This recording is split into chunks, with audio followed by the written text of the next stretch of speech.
კიდევ ერთხელ მოგესალმებით კოლეგებო.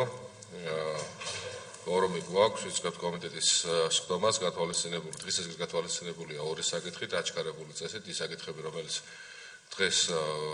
თბილისის კომიტეტზე უკვე განვიხილეთ ხოთ რომ დავამტკიცოთ დღის წესრიგი მადლობა პირველი საკითხი გახლავთ პოლიციის საქართველოს კანონში ცვლილების შეტანის თაობაზე კანონპროექტი თავმჯდომარე ცვლილებებთან ერთად მოხსენებელი ბატონი ალექსანდრე დავახველიძე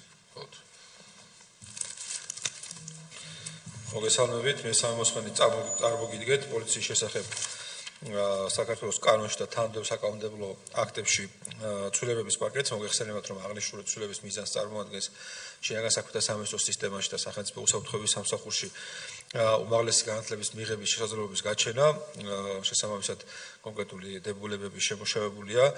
და წარმოდგენილი თქვენს წინაშე გავიარეთ სათითაოდ მუხლობრივად, რაც შეეხება მესამე მოსმენის ფარგლებში რედაქციულად დაკორექტი და ცალკეული დებულებები და უკვე ასახულია და შესაბამისად უკვე პლენარული მოსმენისთვის კიდევ ერთხელ იქნება წარმოდგენილი აღნიშნული რედაქციები. ამოქმედებას რაც შეეხება დებულებები, რომელიც შეეხება შინაგან საქმეთა სამინისტროს პოლიციის აკადემიის ასე ვთქვათ რეორგანიზაციას და მასთან დაკავშირებულ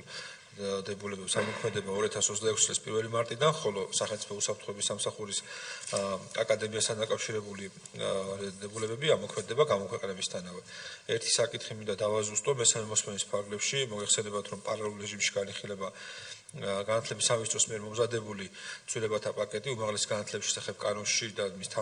საკანონმდებლო აქტებში ჩვენ გვქონდა გარკვეული დამთხევა ერთ ნორმასთან მიმართებაში, ეს არის 52 მუხლის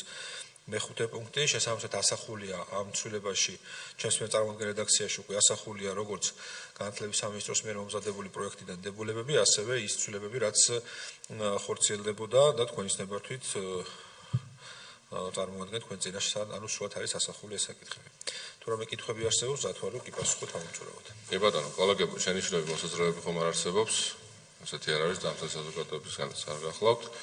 დასკვნის სიტყვა ხომ არსებობს ბატონო? არა ბატონო. მადლობა, ხოთაიკავთ აქ. შემდეგი საკითხი გახლავთ შეკრების და მანიფესტაციების შესახებ კანონში ცვლილების შეტანის თაობაზე თავმჯდომარე ცვლილებებთან ერთად მე თვითონ წარმოვიდგენ გამომდინარე იქიდან რომ ეს მოსმენის საკითხებია ადგილიდან გაგაცნოთ ცვლილებებს და ცვლილებები მხოლოდ რედაქციული ხასიათის არის წარმოდგენილი როგორც შეკრებებისა და მანიფესტაციების კანონის პირველ მუხლში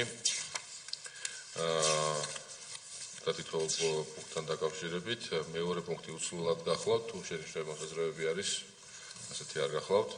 ადმინისტრაციულ სამართალდარღვევათა კოდექსის ცვლილების შეტანის შესახებ ამ კანონპროექტის პირველ მუხლის მხოლოდ რედაქციული ხასიათის ცვლილებები არის ასახული მეორე მუხლი უცვლელად გახლავთ წარმოდგენილი